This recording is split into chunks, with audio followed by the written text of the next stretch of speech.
see. Just waiting for it to kick off on my end. All right, and welcome everyone to another episode of Hawaii's #1 podcast, the Kasanova podcast. I'm your host, Mekel Kasanova, coming at you with another phenomenal interview, and I've got the one, the only Dan Raidhyn Nichols. Man, how's it going? Hey, how's it going, Mekel? Good to be on the podcast today. I'm doing good. I know, man. It's you've had a hugely busy day. Like throughout the entire week, you're always busy. Like when I talk to you, you're like, yo, I've got back to back stuff. And I'm like, man, that's crazy. Yeah, it's pretty wild. I've definitely become a slave to my Outlook calendar where like I wake up in the morning and I'm just like, oh, I stayed up too late playing games last night. What do I have today? And I'm just like, okay, let's start, and it's just going down the list. So yeah, it's a fun time. Yeah, man. And I have that same problem too. Like I stay up too. And here's the thing, I think the audience may not know this, but you and I, we have like we have a 6-hour time difference. So like by the time it's midnight for me, it's 6 a.m. for you.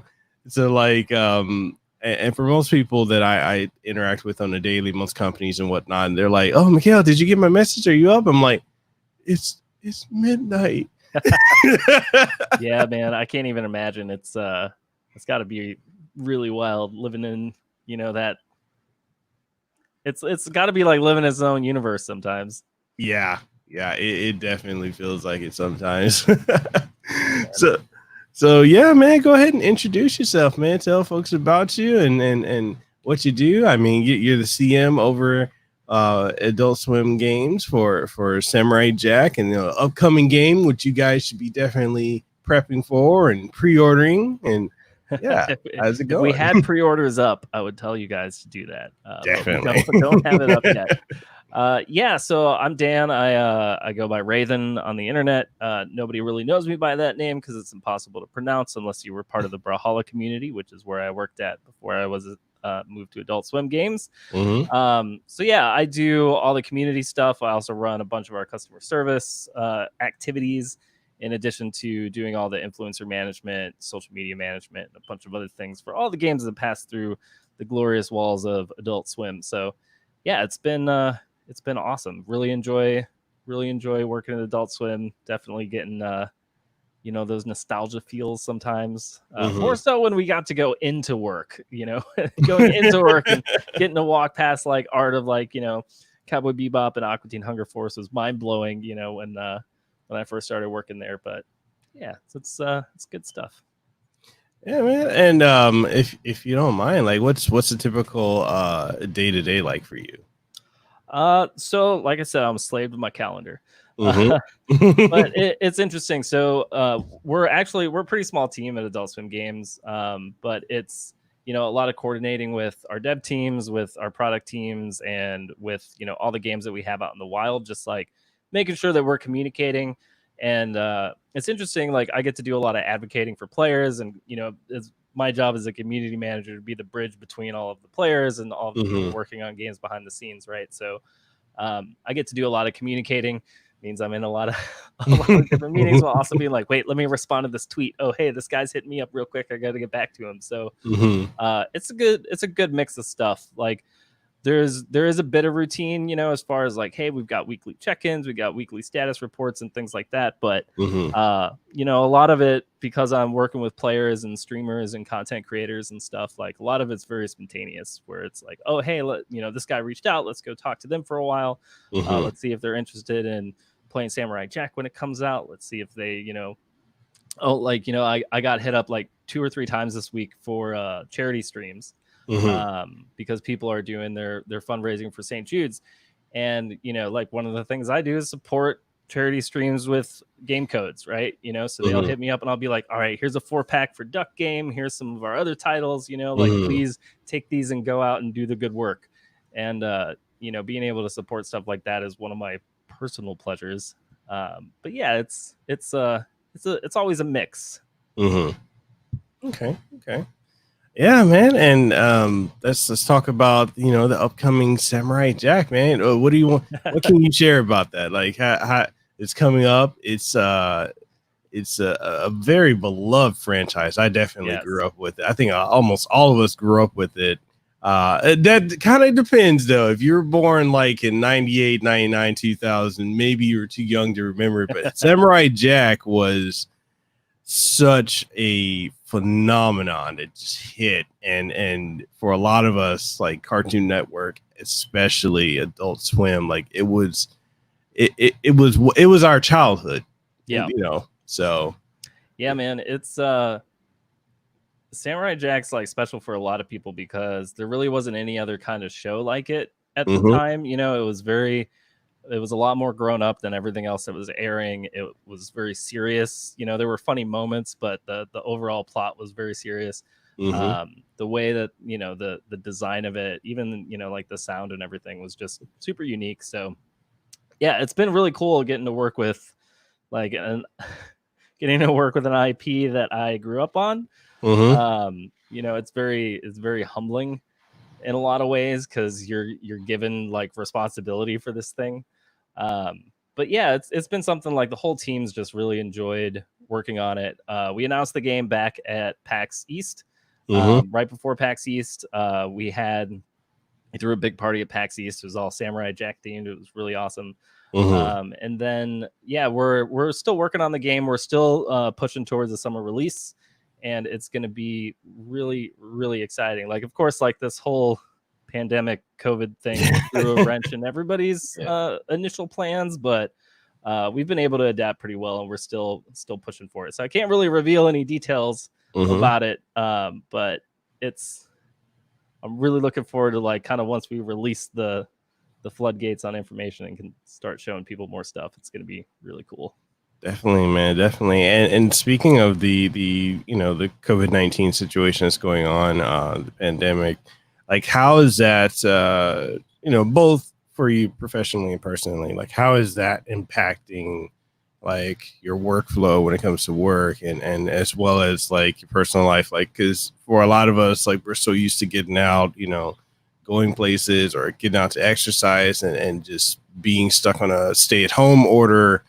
It does a number. It does a number on us. Yeah, it's been an adjustment, man. I mean, I think I went through like the several stages of nonsense that everyone felt when all this started going down, you know, where at first it was like, I need to read every single piece of information I can to ensure to myself that this is real.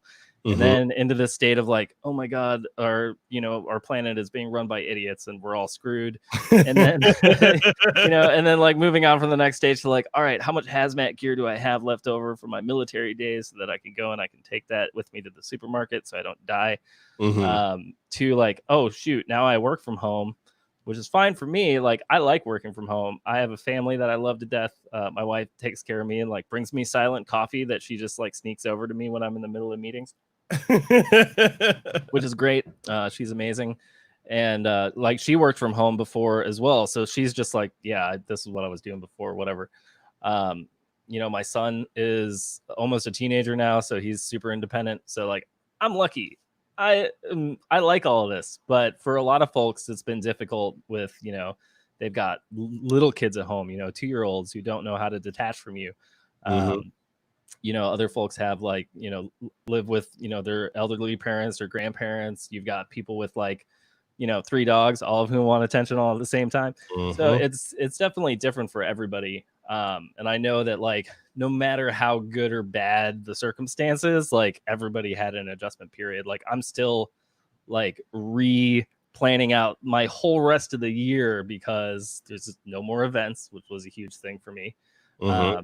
And without that, there's a lack of like cadence that the whole game industry kind of relies on for a lot of the activities related to like marketing, promotion, community events, you know, meeting and maintaining relationships with streamers and content creators, reaching out to other companies. Like there's a lot now that we're figuring out how to do more proactively because we can't just be like, oh yeah, let's set up a meeting with them at the next PAX or E3 or DreamHack or whatever. So it's definitely been an adjustment. Yeah, and you know, and speaking of which, like with the changes made with, all the events being canceled. Of course, the most major one being E3 being canceled, which was a shock to a lot of folks. Yeah. And then we're not sure it has. So all of the events have been canceled. So Gamescom and everything like that, and have all been. Yeah, I think so far they haven't, most event organizers past August. I think Gamescom was like the latest one out because that was early August. PAX West hasn't officially canceled yet. You haven't seen TwitchCon officially canceled yet. They're all gonna get canceled, man. Like, that's my opinion, is that we're not gonna see any events until sometime next year. Like, this isn't me like with any inside knowledge. This is just my opinion.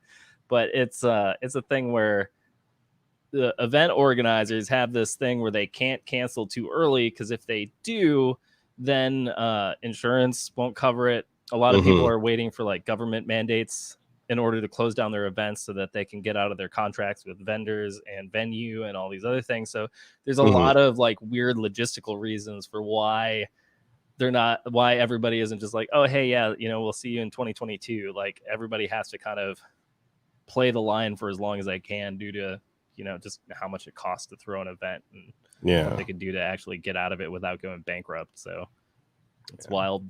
It's a wild time.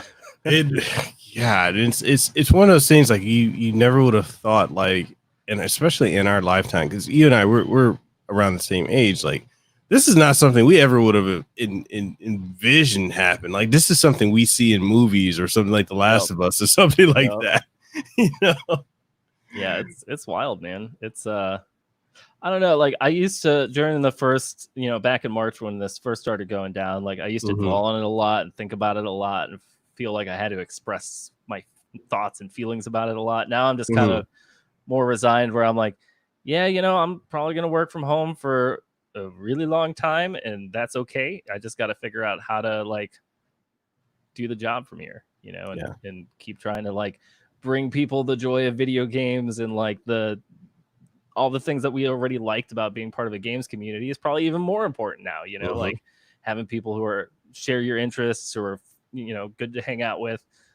Like, more than ever now, I feel like people are leaning on like that social aspect of gaming, because like, it's not like you're going to the club every Friday. You're not having your buddies over for, cookouts. You're not doing like whatever it was you did before. So, hey man, video games, Yeah, unless you're my neighbors. So for whatever reason, for some ungodly reason, dude, my neighbors party every freaking day. Like, it's insane.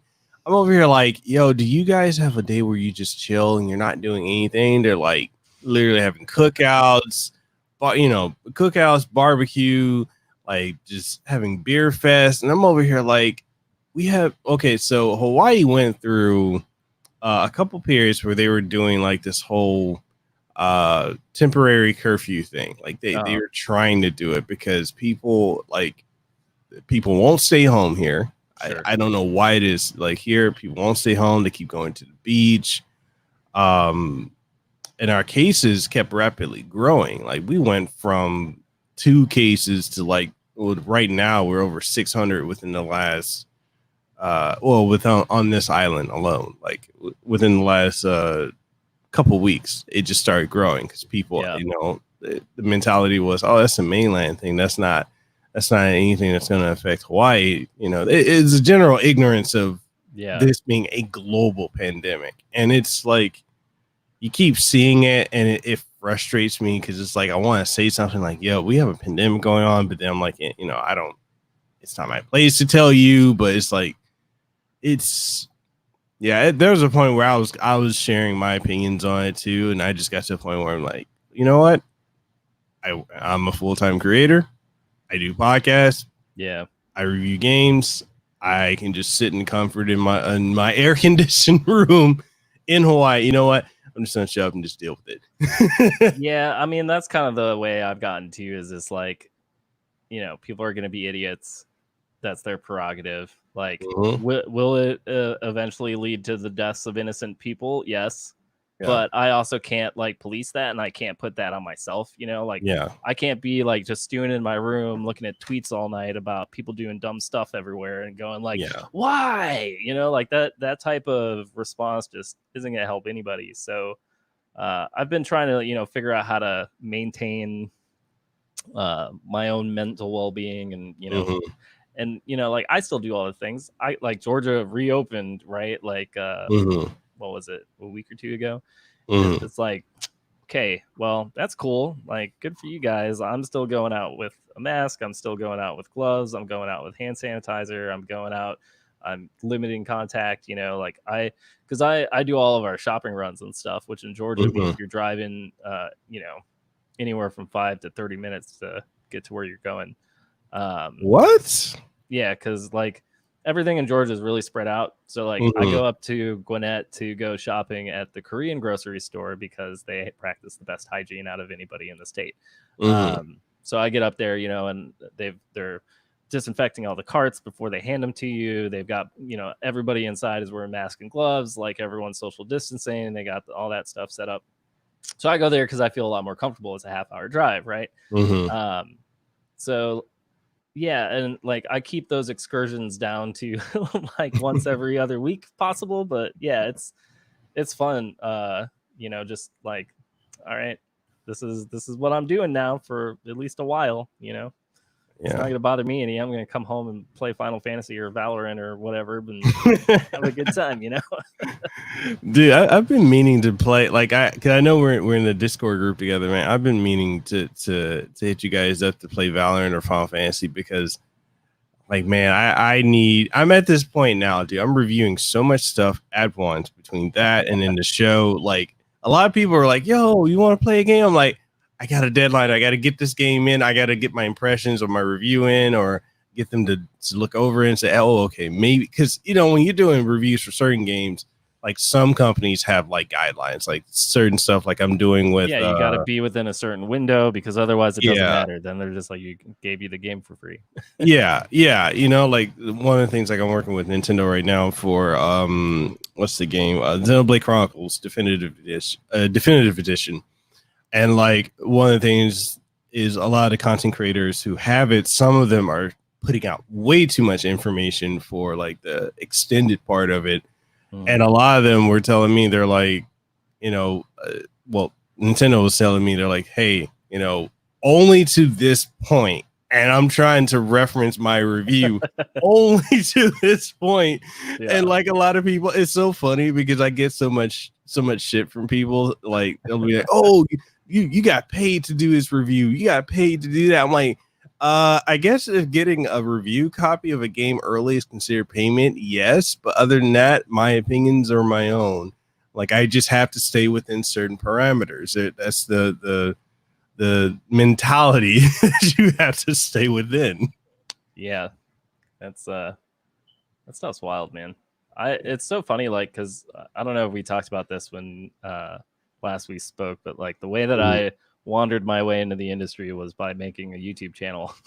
Yeah. So I'm very sympathetic to the plights of content creators and understanding the kind of position that I'm in, where I'm just like, yep, here's the review code, do it this way, please. You know, like, because it's always interesting, like, because from the industry side of things, like, you know, we look at that as like, we have a very limited window of time where people are actually going to care about the game and what people are saying about it, right? And so like everything has to be compressed into this small period of time so that we actually like have a moment, you know, where people might actually hear a conversation about a game when there's, you know, thousands of games being released a year now. So it's like, yeah, it's really challenging, you know, because there's this weird, you know, kind of push and pull between what's possible for creators and what's acceptable from the community, and then like what the objectives are of the people who are, you know, distributing codes and what they need in order for like that method of marketing to actually be successful, you know.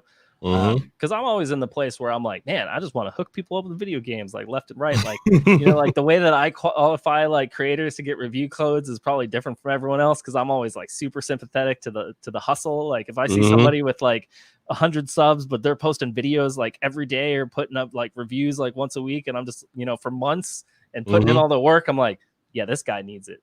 You know, this gal needs the help. They need the hookup, right? They've got all the effort. They've got all the talent that, you know, they just haven't gotten there yet. Maybe this will help them, you know, push them over the edge. They'll get that like SEO bump they need to draw in some people. And, you know, so I always have that mix of perspective when trying to work with folks, because it's definitely not, you know, just something where it's like, yeah, let's just send out like 1,000 codes and hope for the best, you know.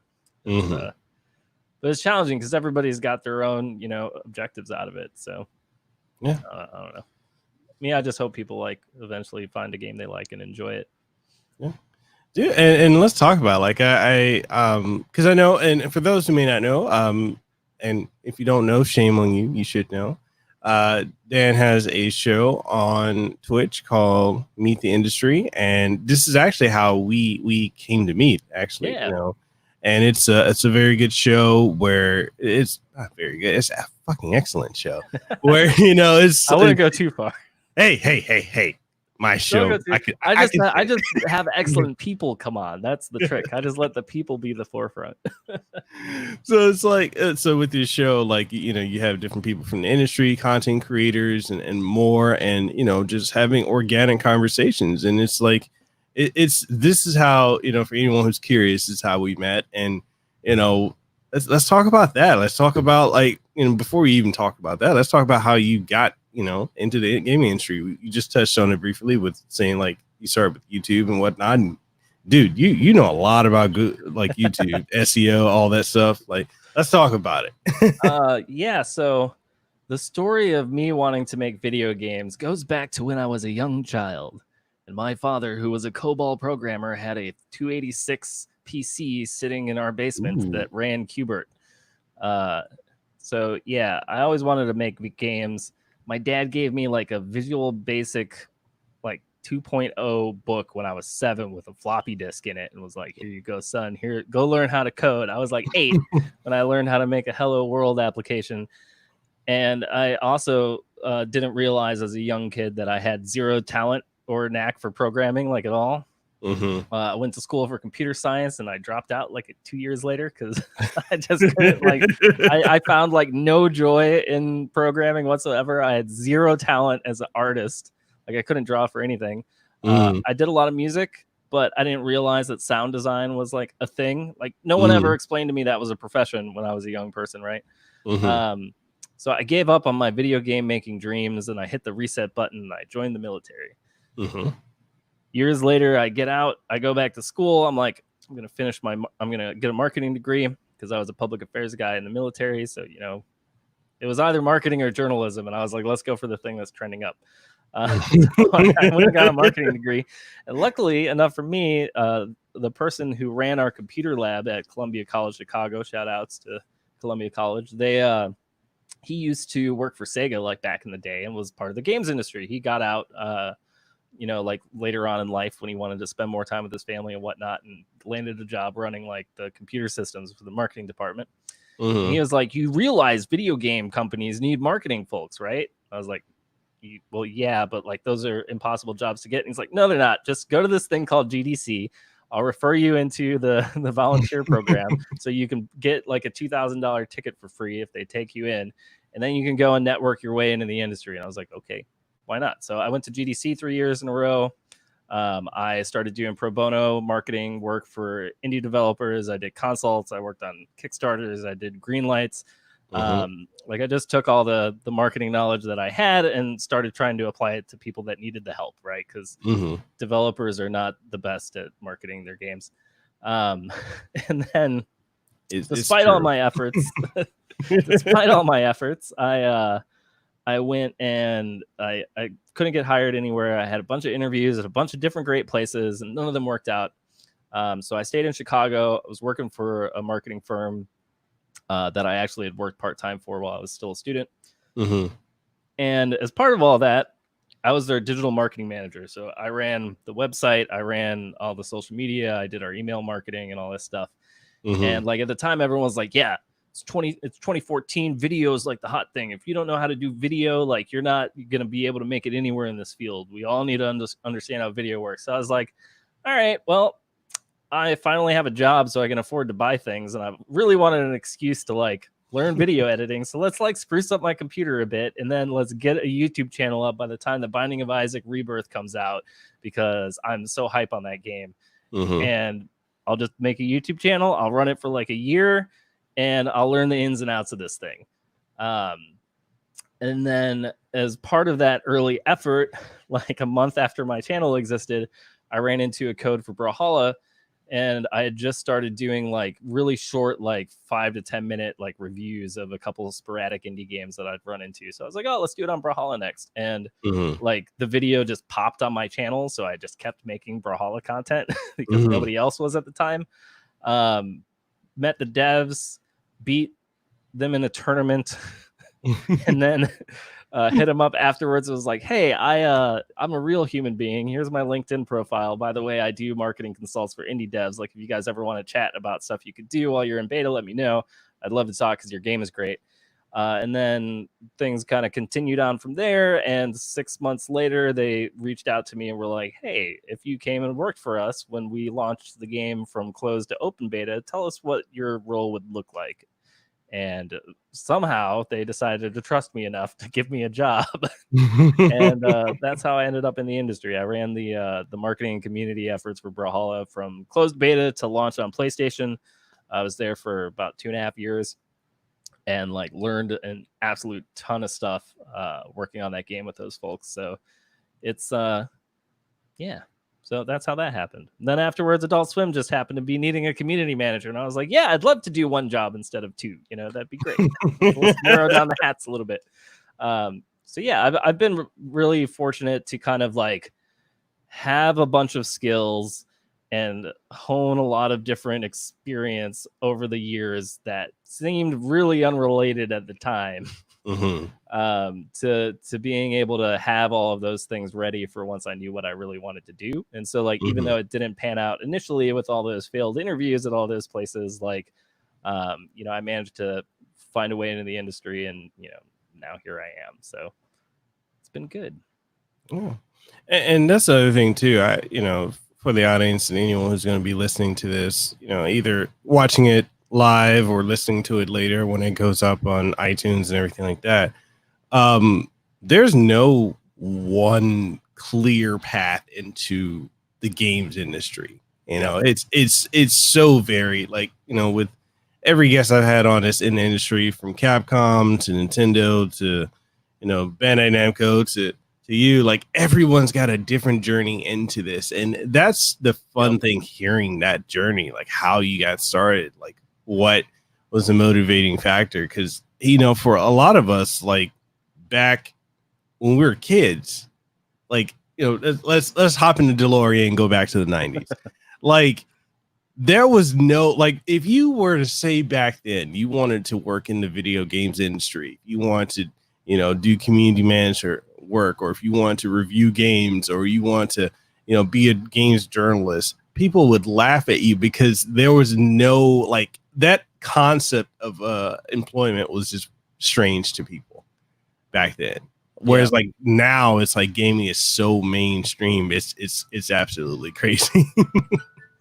Yeah, it's really weird. Like I think there's a lot of Sorry, that was my alarm. the way that I have to describe it to my dad now, who is a very old conservative man, is like, well, here's this Wall Street Journal article explaining how the games industry makes more money every year than music and movies combined. So here's a nice statistic for you. You know, like it's funny how much mobile games in particular and all the revenue that's generated out of that, like, kind of legitimizes the entire industry for a lot of folks who aren't part of it, you know, because all you got to do is be like, yeah, here's, you know, $100 billion in sales, and people are like, what the, you know, I'm like, oh yeah, oh, you had a the $300 million movie week. Guess what? That's like Fortnite's Tuesday, like whatever. You know, so it's interesting, but I feel really lucky to have been able to transition, even though it was later in my career. You know, like I joined the Army when I was 19. I was a photojournalist, right? So like I wrote stories, I shot photography, I designed magazines, I built websites, I did all of this public communication stuff. I wrote social media policies for the Army way back in 2009. You know, like I was doing all this stuff that at the time I didn't realize that was one day going to help me write patch notes, and it was going to help me, you know, run verified Twitter accounts for video games, or that it was going to help me with professional communication, or how to act when I'm meeting a business partner for the first time, or whatever, you know, like, but everything builds, everything builds. And I think that's kind of like the interesting thing. And it's what I tell like content creators all the time. Like, you know, like Gamer Thumb in the chat was talking about this, like going into YouTube full time is like 28 jobs rolled into one. Yep. You know, like that is the truth, man. Because we were just talking about this on Meet the Industry this morning about how like you learn so many things. You know, like you're a producer, you're a graphic designer, you're a brand manager, a digital marketer, you're you know, your PR for yourself. You're, you know, you become a photographer, you learn video editing, you learn sound design, sound engineering, sound cleanup. Oh my God, so many sound things that I didn't know until I started making content. Like, holy crap. Like, did you know that there is a just low latent hum that exists in every USB cable? Every USB cable has electrical current being run through it, so that no matter how nice your USB mic is, you'll never get rid of that stuff. And don't tell me you can fix it in post, because by God, I have tried, and no amount of noise reduction will properly eliminate this thing. And that's why I have an XLR mic. It's not because I spent a lot of money on this. This is a $40 mic, because that hum, man, you know, so you learn these things, and eventually it, you know, it all helps out towards what you ultimately get a paycheck for, which is nice. Yeah. Yeah, and that's the thing too, is like, you know, like I said, like, you know, I'm a full-time content creator on YouTube as well as full-time podcaster. So is Gamer Thumb. And it's like when you know, it's funny because Gamer Thumb and I were having a talk. We're friends outside of it. He's in Florida, and we were talking about how it gets to a point when we're trying to talk to people who either aren't in the gaming industry or aren't content creators. They just don't get it. Like, they don't understand at all what we do, and they think, oh yeah, you know, like he said, like, you know, just hit record and play a game and you're a full-time content creator. Oh, all you do is play video games. Like, when you explain, like I've tried to explain not only to my parents but to other people I know, like, look, you know, I've got to make sure, like, I went from literally, because that hum that you're talking about, like, I went from a USB mic to XLR, you know, learning how to use a Go XLR interface, and then, you know, getting the Stream Deck, and then, you know, working with all the different things that I do, especially sound is at times more important than the actual video. Like, trying to make sure you're working with OBS correctly, like the platform I'm using right now, StreamYard, like making sure that, you know, doesn't have any type of latency issues when it's redirecting it either to YouTube or to Twitch or to both. It's there's so much that goes into what we do, and then some people, they just write it off because they're like, oh, I don't understand it. I'm like, okay, so here's the question: are you trying to understand it, or are you not? It's a lot of so one of the really cool things that they did in the military when I was out processing was they sit you all down and they try to explain to you how to pull the military part out of your job experience and translate it into the way that like average business people can understand it, right? So they're like, hey, guess what? If you were a sergeant in the Army, you know what they call that out in the real world? They're called managers. And so we're going to talk about your management experience and how you worked with people and supervised them, right? Because that's what you do as a sergeant. So that experience, like, it was pretty easy for me because I had a very commercial oriented job in the military. You know, I didn't drive a tank, I didn't fly a car, I didn't have any of those things.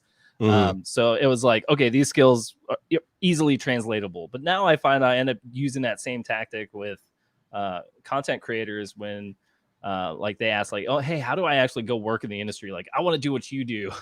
I'm tired of doing what I'm doing. How do I do what you do? And I'm like, okay, well, let's sit down and translate all of your content stuff into what that means for, you know, professional work. Because there's a ton of things, you know, like everyone's like, yes, we want someone who's very detail oriented. And I'm like, have you ever sat down for 3 hours trying to fix a hum?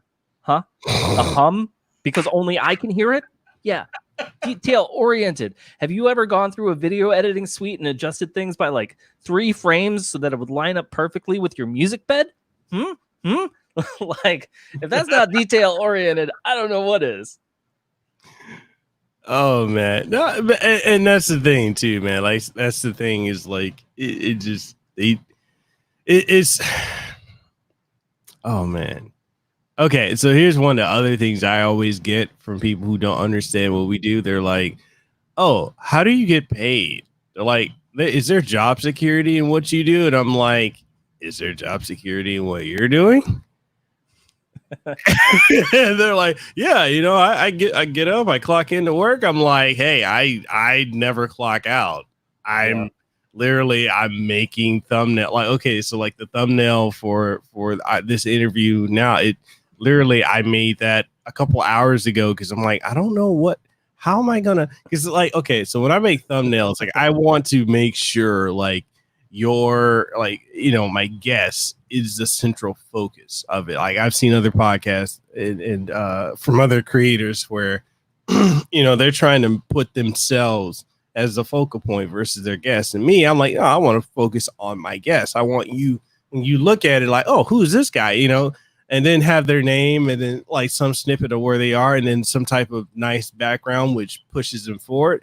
A lot of people like, oh, that must have took you like that must have been real quick for you to come up with. And I'm like, no, because I had to teach myself Photoshop and I had to learn, you know, photography, learn what's a good angle of a picture that a guest may have. Like, because even with you, like I asked you, like, what's the picture you like me to use? I always ask my guests that.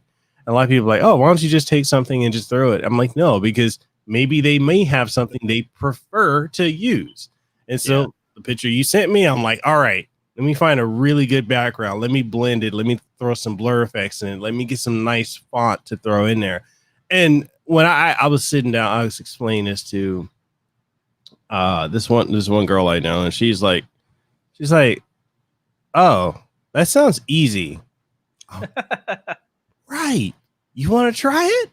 You want to try it, Buttercup? You know? Well, yeah, I mean, like if you have disrespect for any kind of job, right? Like, I mean, what does accountant do? Accountants just take numbers in column A and make sure they match up with numbers in column B. Mm-hmm. Right? Like you can make any job sound stupid, right? Like, yeah. I think a lot of it is, like the first year that I went to GDC, there's no marketing track at GDC.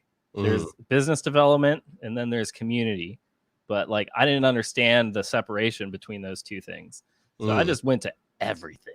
Like I was like, oh, there's no marketing track. Well, I guess I'll just learn about everybody's job. Like I went back into journalist mode while I was there, and just like I treated every person I met like I was having an interview with them. I was just like, oh, so what do you do? How does that work? Tell me more about engine architecture, because I've never had this conversation before. Like first year I was at GDC, some guy talked to me for 2 hours about GPU architecture and why and why that mattered. And I understood maybe like 2% of it.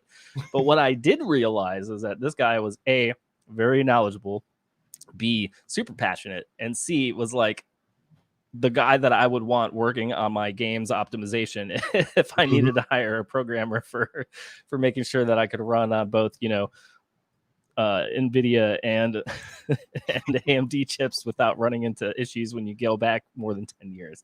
So yeah, it's like, you know, everybody's job is different, but I always just try to like approach everybody that I meet, no matter what they do, with like a certain level of respect, so that I can appreciate whatever it is that they're bringing to the table. You know, like I used to work in fast food. I remember, you know, I used to work in fast food. I used to work retail. I've worked in a freaking factory, right? And like, even within the realm of those jobs, there are things that I've worked with people at McDonald's who are more efficient than most office workers. I've seen people, you know, juggle 5 different load orders at the back of a warehouse faster than someone can collate paper. Like everybody has a skill, you know, and it's just a lot about just being able to appreciate that. Definitely, man, definitely. And so about the show, Meet the Industry on Twitch. Like, let's talk about it, man. What was the building foundational bricks of creating that show? And let's talk about it, man. Yeah. So for me, a lot of it really stemmed from like, I have a thing where I always forget that I'm ahead of the curve on some stuff.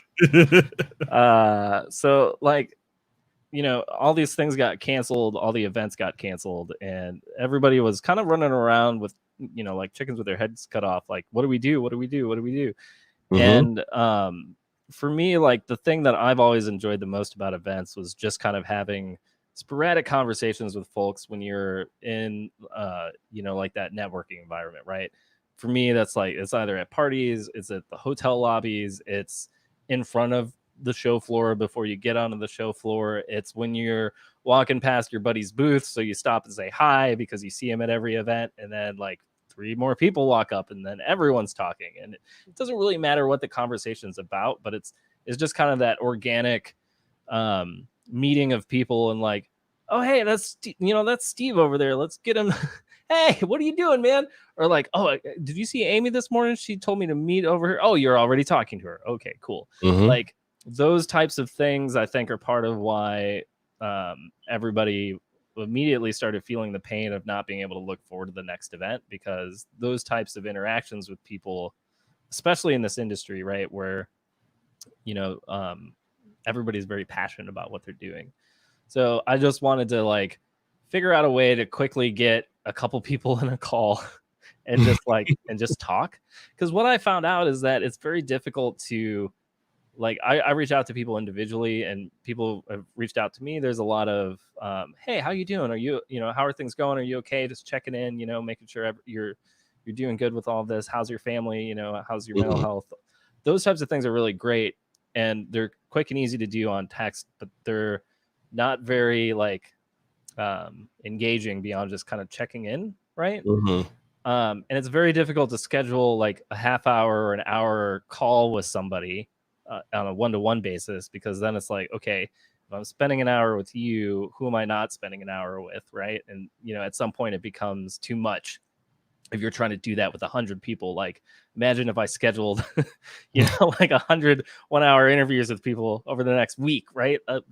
There isn't 100 hours in a week for me, that doesn't exist. Yeah. So I just kind of wanted to just see if people would engage with the idea of like, oh hey, I'm going to invite a couple people into a Zoom call. There will be like 4 of us, me and 3 other folks, because my experience playing Final Fantasy 14 is that whenever you go past 4 people, mm-hmm. that's when communication starts to die. Like, people aren't willing to laugh over something or to talk over somebody else. Like, people conversations start branching into like 2 people talking to each other and a 5th mm-hmm. person feeling left out. So I was like, 4 people, and let's just see if folks are interested in this. And I put the idea out there before I had any planning done. because that's how I force myself to do things. Otherwise I'll overplan. Mm-hmm. And then, yeah, it had a really, really positive reaction.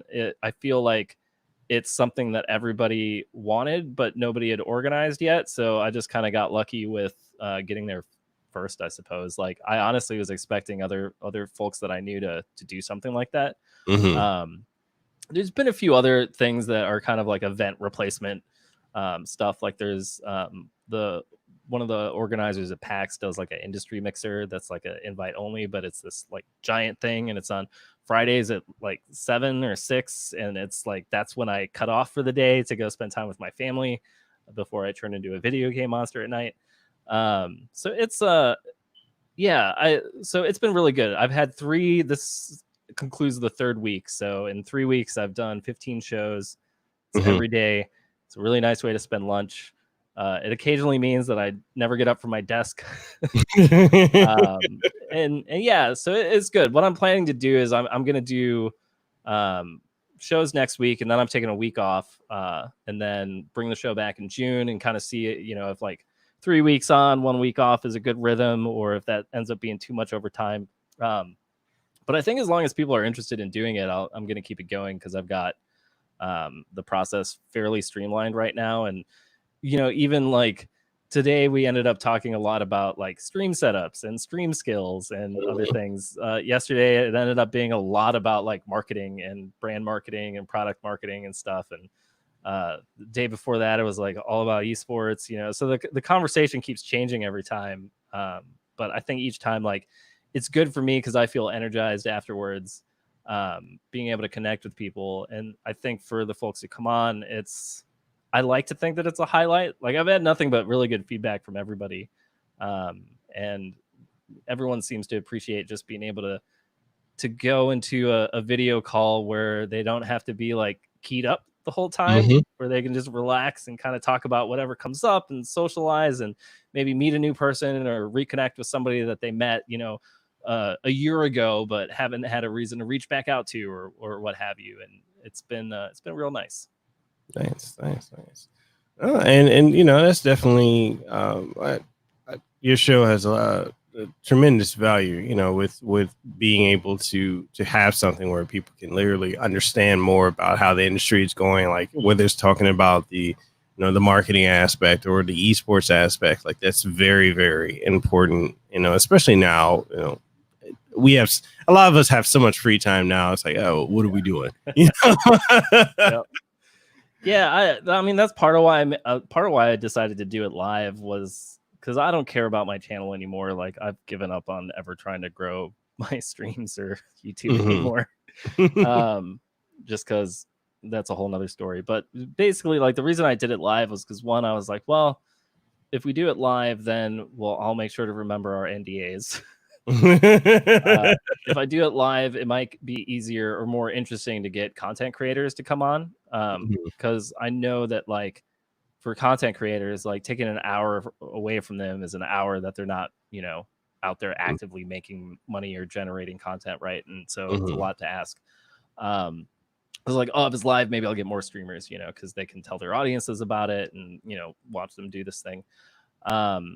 And then the other thing with it for me is like you said, like, giving people like a peek behind the veil and being able to see that, like, hey, we're humans. This is affecting us the same way it's affecting you. Like, we're actual people who work on these things. Some of us are old, some of us are young, some of us are black, some of us are white. We're all different. We're all in this because we love games, and we're going to talk about things that you probably talk about too, like Final Fantasy and how Gunbreaker is the best tank, and that's all that you need to know. So, totally biased. It's like Paladin, but with fun combos. All right. One of the things, like, I would ask you about, it's like, I guess it's one of the last industry questions I have, but what are your thoughts on the whole Summer Game Fest that's been created by Jeff Keighley? I think it's really cool. I think that he is one of the few people in the industry poised to kind of do something that's that wide. You know, like, he's a well-known figurehead at this point. And he clearly, like, knows everybody, right? So I think it's really good. Like, I'm not sure how it's going to play out or what the overall effect is going to be like, but things like that, things like event organizers taking their events digital, you know, people kind of rallying together under different banners and different ways to put information out about their games and kind of create moments for people. It's really cool. Like, I think everybody is trying to do it different ways. But, like, I saw that, I was like, awesome, cool, like, this is great. Like, I am, every time I see things like that, I'm excited that folks are adapting, you know. And I think it's overall really good. Like, I know in the last 2 days, like, we saw Ghost of Tsushima yesterday, right? Or early this morning when we saw, you know, the information came out. I think it came out at 2 a.m. my time or something. And we got, you know, the 18 minutes of gameplay and stuff. It looks awesome. I'm really excited about it. You know, because I watched those trailers and I'm watching it like as a games designer and as a, like, marketing person, where I'm like, oh man, okay, I see why you cut this here. And also I see, like, holy crap, like, all these, like, the wheat and the grass is, like, moving all individually, and that's really amazing. I wonder how long it took to, like, put that together in the engine.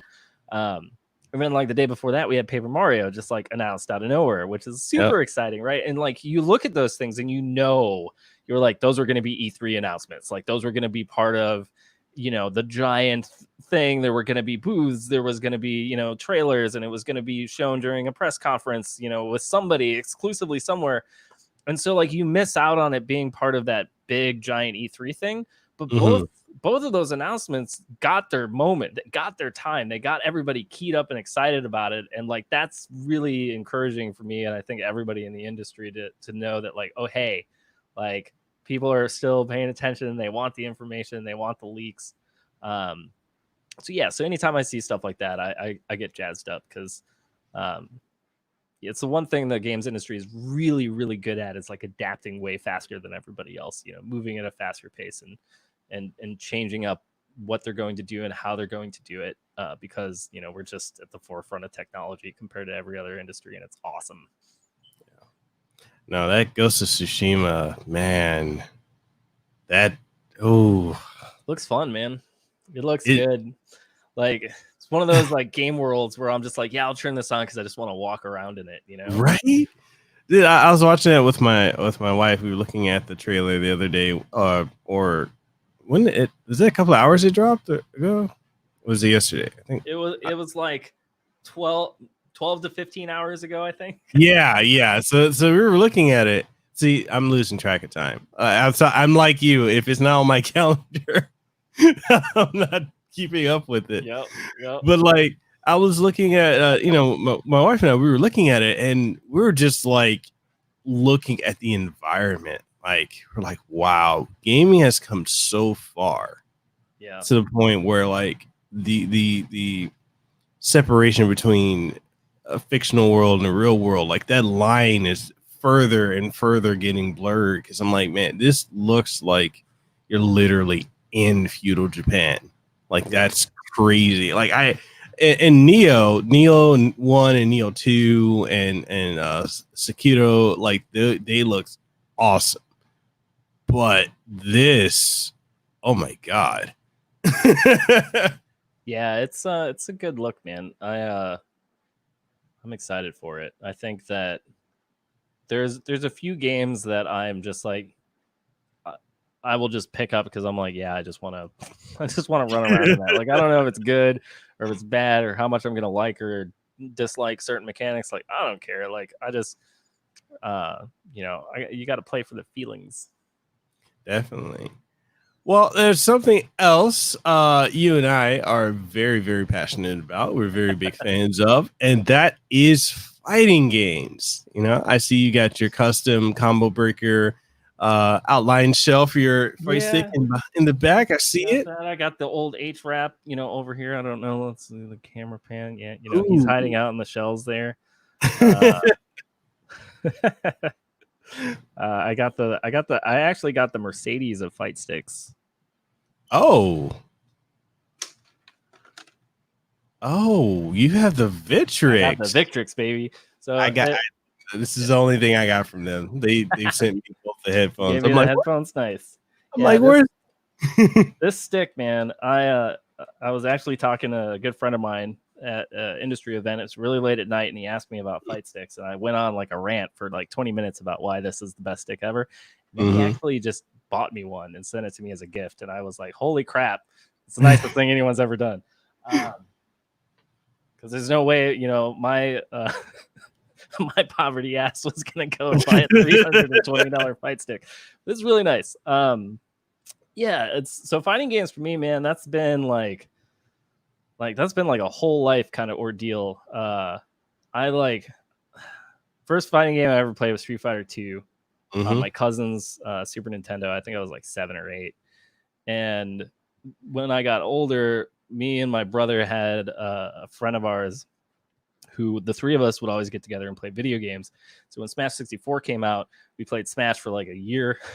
And then we discovered Tekken. And then Tekken like became the thing. Like because we picked it up right before Tekken 3 came out on PS1. PS1. Yeah. In like 98.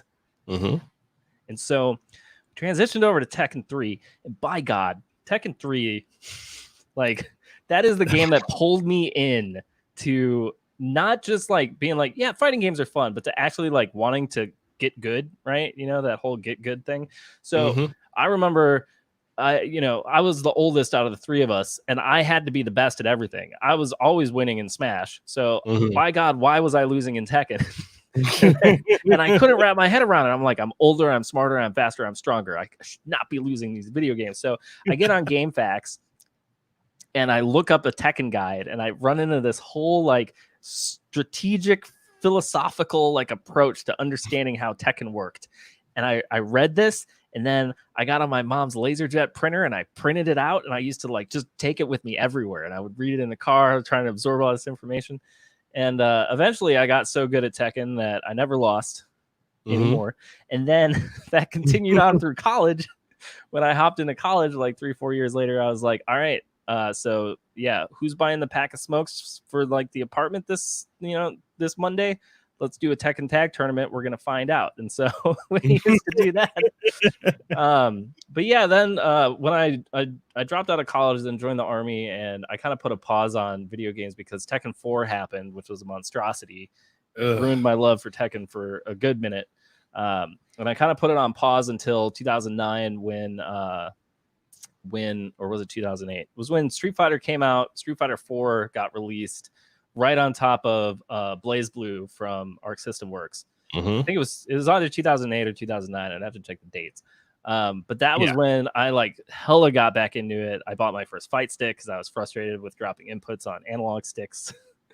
And I like just dove right back in.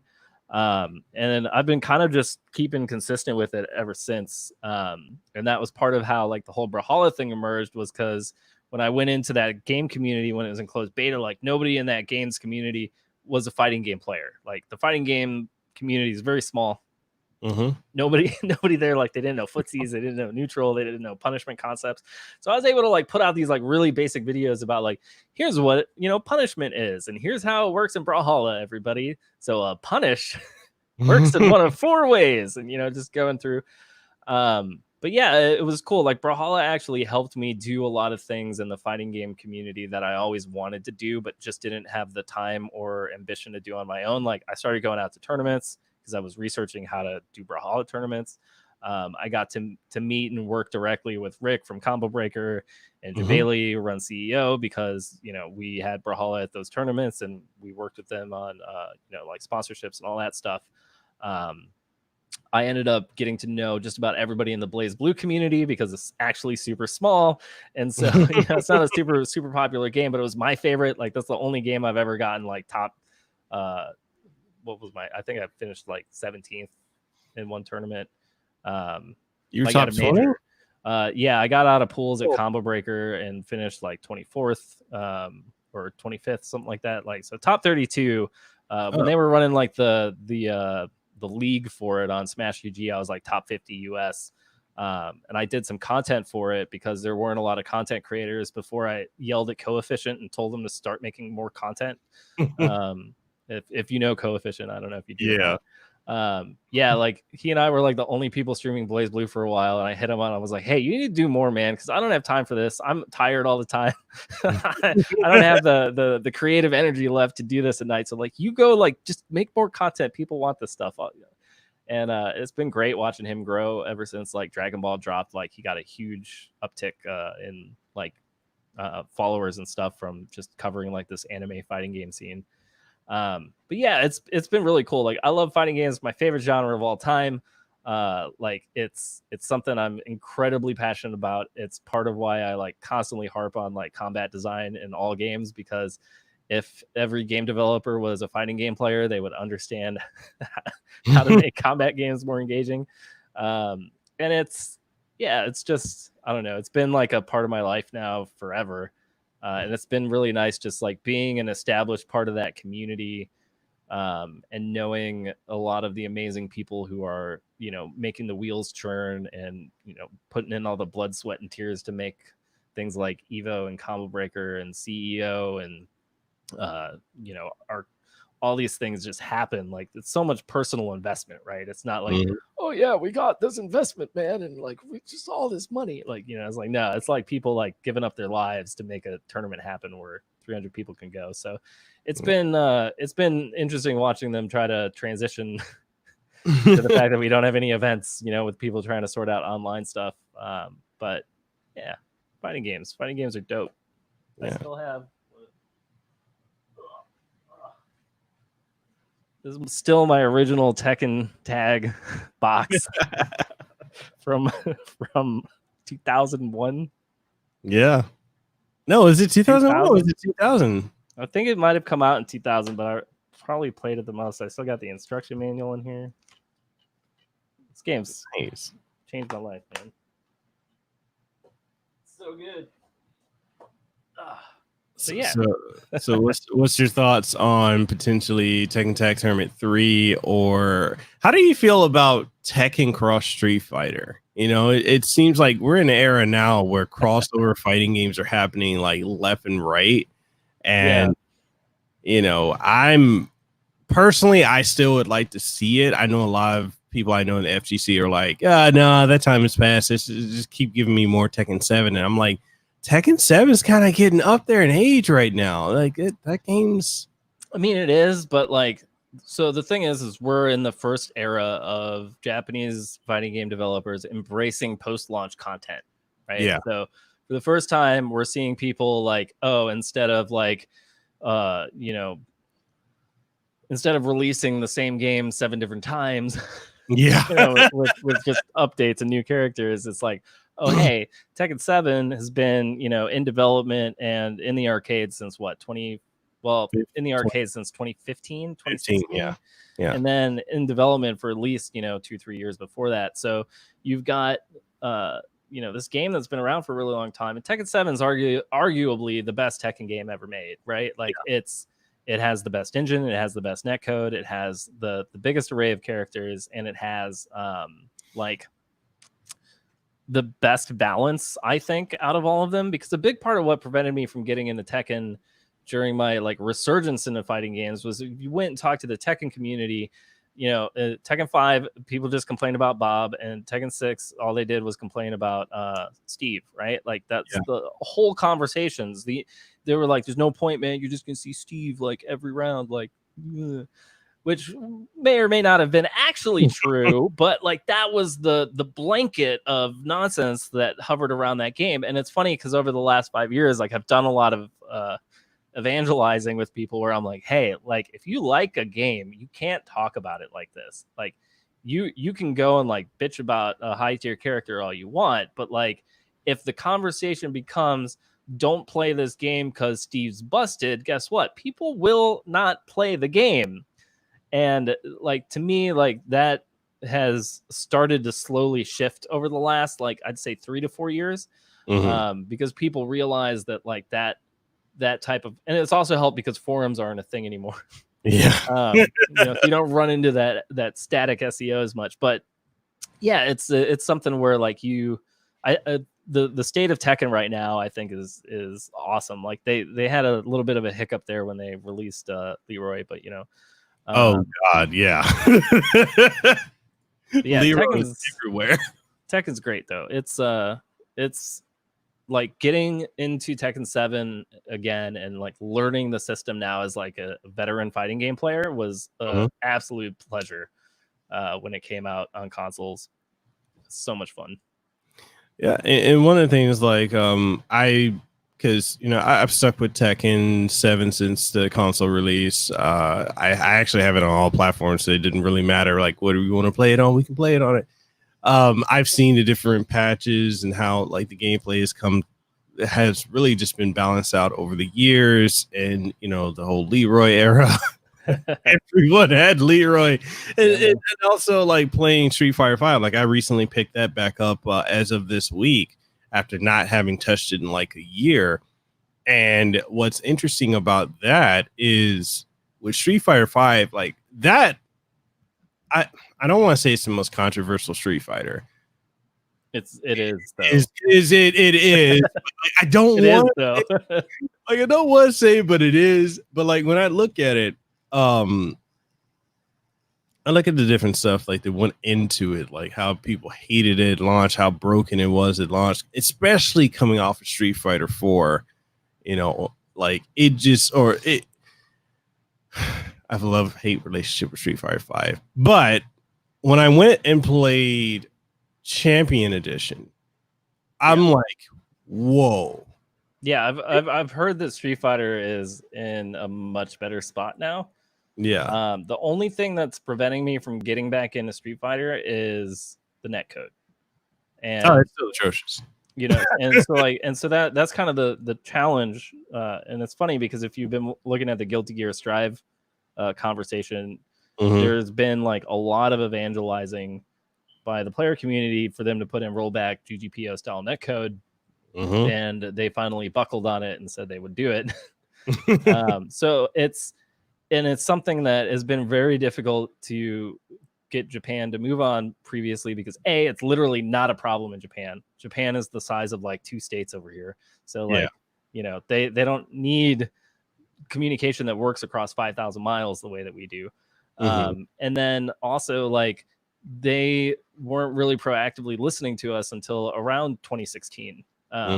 You know, when things really started to change, which is great. Like that means honestly, like I think, you know, people have been referring to the last few years as like the golden age of fighting games, like because, you know, outside of Street Fighter, like every other fighting game that we've had has been amazing. We've had a bunch of indie fighting games that have found really, really strong success.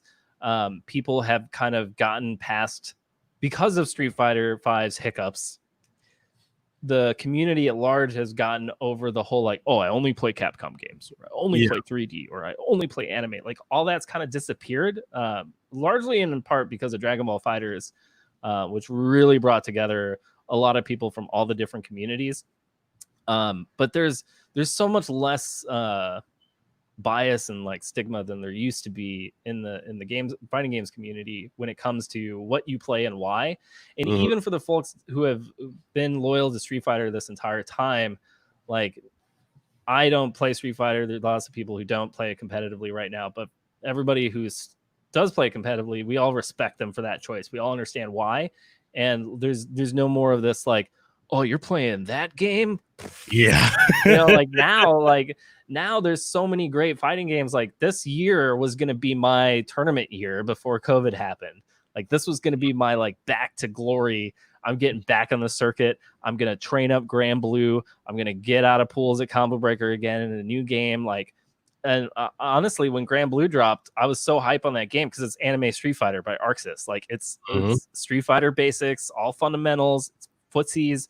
And it's a perfect game for an old man like me. I can't do scrambles anymore, man. I can't be bouncing around playing Marvel. Or, you know, any of those like, oh, yeah, you know, just like convert into 3K off a stray hit. It's like, no, man, I'm too old for that. So I got to play something with neutral. And so Grand Blue comes out. I'm super excited on this, man. I'm like so hyped. It comes out. I get the Japanese version. You know, I'm playing on day one. I'm streaming it. I made content. I actually sat down and put like 50 hours into a video. I hadn't done that in an entire year. Like, that's how excited. Like, you can look at my YouTube channel. There's like a year between the Grand Guide I made and the Akatsuki video that I put out the year prior, right? And so I went to a local. I was beating up all the people who get like top 8 Dragon Ball and Guilty Gear. And I was just like, what? You ain't got nothing, Scrot? You ain't got nothing. You angry? Oh, geez, you got so salty. There were people like cheering and stuff. I was like, yo, watch this conversion, son. And it was awesome. Man, I was so hype on like, I took that shit with me to PAX. I had a setup in the lobby. Like I was like beating everybody. I didn't lose a single game in that video game for like a week. Like I went like a whole week. I played like 300 matches, didn't lose a one. It was amazing. And then COVID happened, and now you know so no more tournaments. no more effort going into that. Now I'm part of the FGC retirement home community on Final Fantasy 14. So so that's my story. Now I play Final Fantasy. Oh Lord.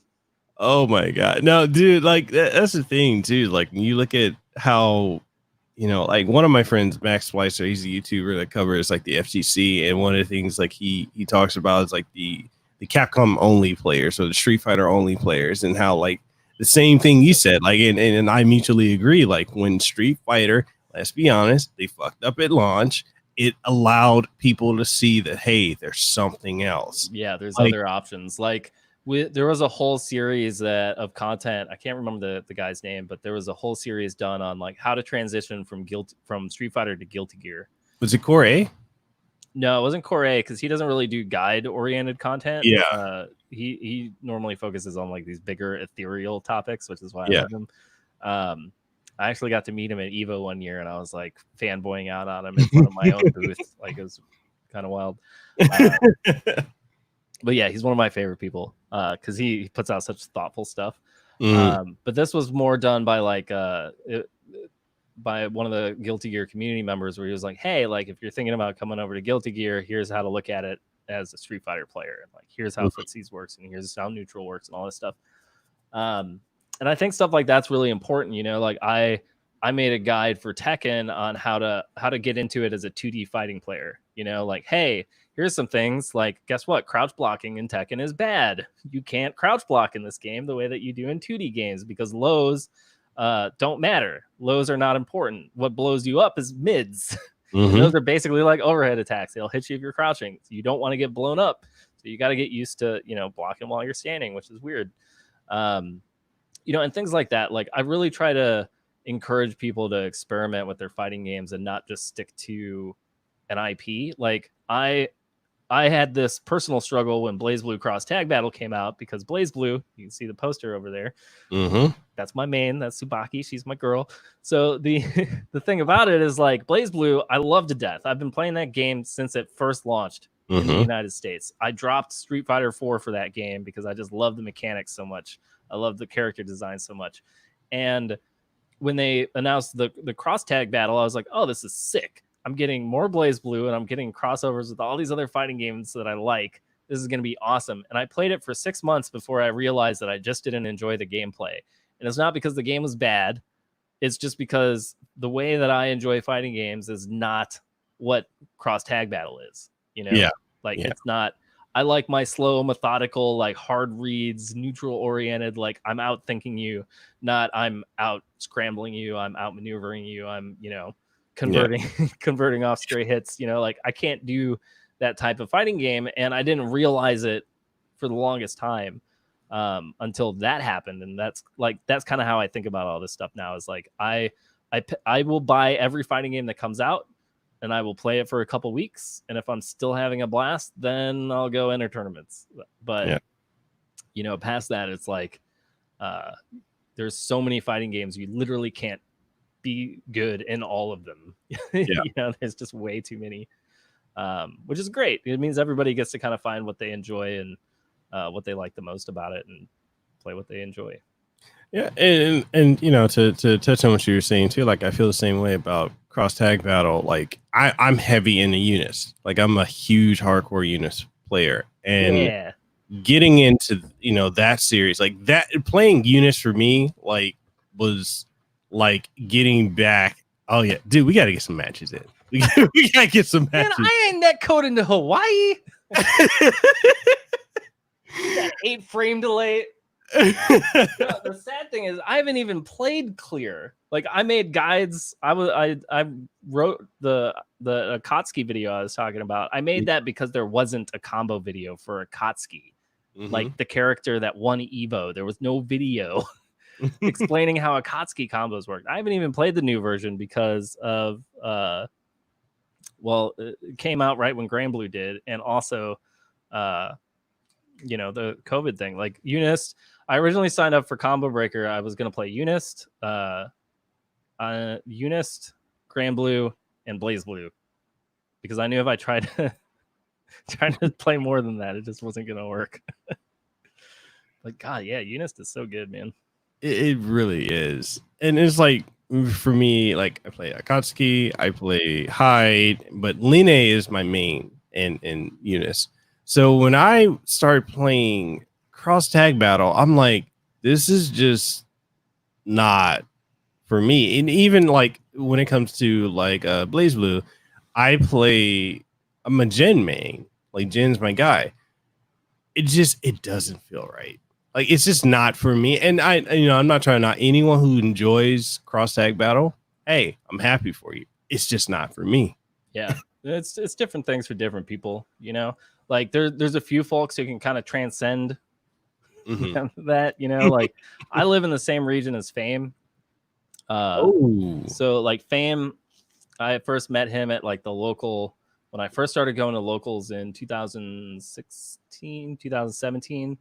I remember I sat down with him. I had no idea who he was. It's just some kid. Sat down at the setup and we played for like 2 hours, and I think I took like 2 games off of him. And and it was wild too because this was like right when Susanoo came out for Central Fiction, and he was playing Susanoo. Everybody was like, this character's bad, and he was just like, no, he's good. Just watch. Like the man is on another level.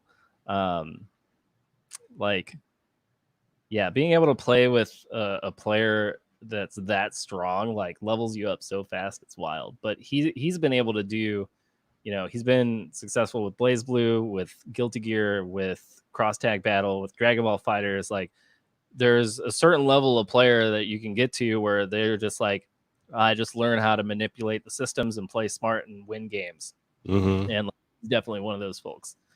But yeah, it's God, I love fighting games, man. I love it. It's just hard. Like I can't get motivated to stick with them and grind them without like locals or tournaments anymore. It's very hard for me to find that motivation. So it's been nice like taking time off, but yeah, once all this gets fixed and we've got cures and vaccines and things start to go back to normal, like I'm really looking forward to getting back out to tournaments and hanging out with folks in person again. Definitely. All right, so we winding down to the Q&A section, being very respectful of your time. We got a question from Jeffrey D. He said, what about Power Rangers Fighting Edition? All right, so Power Rangers, I haven't played it. All I do is I keep up with Dacid Bro's posts because Dacid Bro, man, that guy is like evangelizing for that game constantly, and I love it. I kind of stayed away from that because it's a tag fighter, like, Blaze Blue Cross Tag Battle and Marvel and Dragon Ball Fighters. Like I kind of realized that like I just don't enjoy those games. So I skipped it, not because I didn't think it looked good, because I thought it looked great, but because I was at that point where I was like, I'm just not going to play tag, games anymore. Like I can't. That's not for me. Okay, so Gamerthon TV's question is for you. He said, thoughts on Mortal Kombat as a series? Are you a fan? Yeah, man, Mortal Kombat's freaking great. Like Mortal Kombat's like everyone, especially folks like our age, right, who are like, grew up in the 90s and so we all have a Mortal Kombat story about the time we went over to somebody's house and they had it and we were like, oh God, can we play this without our parents freaking out? And like, or my mom bought this for me by mistake. Like Mortal Kombat's fantastic. I think that the recent entries have really been a huge evolution for like kind of all the wandering about that happened in like between 3 and 8. Like there's a lot of experimenting and a lot of ideas, none of which really like kind of connected with people. Yeah. But the recent Mortal Kombat games have been freaking amazing. Like I really, really enjoyed X. Like MKX was probably the Mortal Kombat game I've spent the most time with. 11's super impressive. 11 has like fantastic online and like online features and stuff, especially with the way that they deal with like levers and rage quitters and stuff. And like 11's also done like a lot of really interesting experimenting with like the system. I don't really play them competitively or try to play them competitively anymore because I've kind of realized that I don't like the way that their neutral game works. Where it's like very zoning oriented and very like conversion oriented. But it's like Mortal Kombat's awesome. It's fantastic. Like, it's Mortal Kombat, I think it was one of my son's favorite fighting games for a long time because he could beat me in it. because I'd be going in there like trying to do MKX stuff, and he'd just be like, "Lol, Scorpion, Dad, you can't block this," and like that's super fun. Like, because he definitely gets into different fighting games than I do, and I'll still go play with him and do all that stuff. So that's pretty great. Awesome. Spirit Shock, he has a question. He said, favorite installment of BlazBlue for fighting game mechanics alone? Oh, it's definitely Central Fiction, man. Like the most recent BlazBlue, I think, really tightened up a lot of things while also like solving problems that they had introduced along the way. I know like a lot of legacy players for BlazBlue have different mixed feelings about the overdrive system. And the way that works, but like for me, the way that I look at it from a like broader design perspective is like what you've done is you've given everybody a reversal option. You've given everybody a tool that says, hey, I can blow this person up if I know this is where the gap is in their stupid block string that they keep doing, and they think that I don't have a choice because I don't have a DP. But guess what? You're wrong. Overdrive. Here's 8K. Go sit your ass down. So yeah, I really Central Fiction has just been awesome. God, I love BlazBlue. I can't wait till they make BlazBlue 2, man. BB2. Just go give Arc System Works all your money once Guilty Gear Strive comes out so they can take all that and put it in my next BlazBlue game, okay? That'd be great. Okay, cool. One Eye Seen in 3D asks, what underrated or obscure fighting game do you think needs more love? I got one. Rage of the Dragons. I don't think I've even heard of that. That must be really obscure. Super obscure. Oh my goodness. Honestly, like probably the most relevant one right now that could use some more love is Them Fighting Herds. Oh yeah. If you're not familiar with Them Fighting Herds, it is the evolution of Fighting is Magic, the My Little Ponies fighting game that got made and then had a takedown order back when they were like voting games into Evo, in like 2011, 20, I don't know when it was, but yeah, so the game's actually really good. It has GGPO netcode. It's in Evo Online mainly because of the netcode, but it's also just like a really good game. I spent a lot of time with it around when it launched, and like it's very creative. It's got a lot of like really interesting moves and kind of like ways that they've integrated ideas from like BlazBlue and Skullgirls and even like Rising Thunder with the way some of the moves work, and it's really, really smart. It's just weird because it's all ponies and furry animals and llamas and stuff, but it's actually a really good game, so check it out. It's on Steam. I think it's on console now too. I don't know. I think so. Yeah. Nero Altus, his question is, he says it's mainly involving Ghost of Tsushima. What are your main hopes for the game? So Ghost of Tsushima is kind of interesting because it's one of those where it has had a lot of hype built up around it, and I've never really understood why. Other than the fact that it's like PS4 exclusive, they got Sucker Punch working on it. It's been hyped up for a really long time. So what I try to do with games like this is like, I know there wouldn't be this much effort put into hyping it up if they didn't believe that they had a fantastic game on their hands. And looking at a bit of the gameplay today, I'm like, okay, so I'm feeling a little bit of Tenchu. I'm feeling a little bit of Assassin's Creed. I got some mini ninja vibes in here. And also it just looks gorgeous. Like, I'm a huge fan of like stealth oriented gameplay, so like I'm watching a lot of that and getting excited. But usually what I end up doing with these things is I kind of, all of the hype and the reveals and all of the information that leaks and all that stuff, for me, I intimately know that all of that's just marketing. And the whole point of all of that is to get you to decide whether or not to buy it. I've already decided I'm going to buy it. Like, I knew I was going to buy it years ago, right? So for me, like, I'm just looking forward to when it releases, when I can have it in my hands and when I can enjoy it. Like, I think it's one of the things we almost rob ourselves of when we get too excited about every little detail or reveal or piece of information. Like, that stuff's good and it's great if that gets you jazzed up, right? If that gets you excited, then yeah, embrace that stuff. But for me, like I found that when I do that, I can't just kind of like blissfully enjoy something without being too biased or too like, oh, but it didn't sound like it was going to play out this way, or I saw in the screenshot that was actually from an alpha that, you know, it was going to look like this and it doesn't. Now I'm upset, you know. And so I just try to play things on their own and have fun. The game looks great, so I'm excited about whenever we're going to actually be able to play it. Okay. Last question I'll take from Zero, and then we'll wrap up. Zero Fanatic says he wonders, he wants to know if you've ever played Millionth Arthur. It has both Reese from Trials of Mana and Yori from King of Fighters. Million Arthur Arcana Blood, I think is what it's called. Yeah, I played it like once because they brought it out to the local and everybody was hyping it up, and I was just like, that looks ridiculous. I played a few games, no idea what was going on. It was super fun. But yeah, I remember at the time that game came out, I was still very focused on like learning Unist, because it came out the same year that Knight's Climax had its first year in Atlanta, which is where I reside. So I was like, I need to focus on Unist so I don't embarrass myself at this local tournament that people are traveling.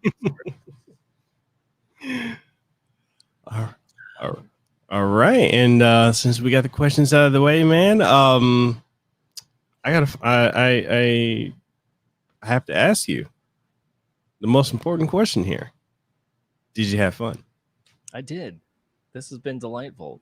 My voice is really tired now, but that's fine because tonight the only thing I'll be doing is probably playing Valorant and saying plant, plant, plant, like over and over again. Is there anything you want to leave the audience with before we go?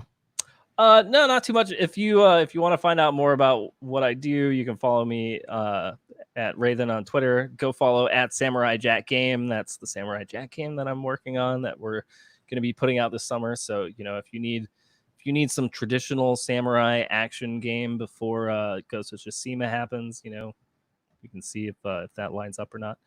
But yeah, it's been a pleasure, man. Thanks for having me on. This has been real nice. Awesome. And I've left links in the chat as well as in the description for your social media outlets. Definitely give them a follow, and you'll be able to catch this episode of the podcast along with everything else. As you guys know, we do live stream podcasts every week on YouTube and Twitch. It'll also be available on everything. I'm going to read it off because I'm lazy and it's right in front of me, and I don't care if you judge me.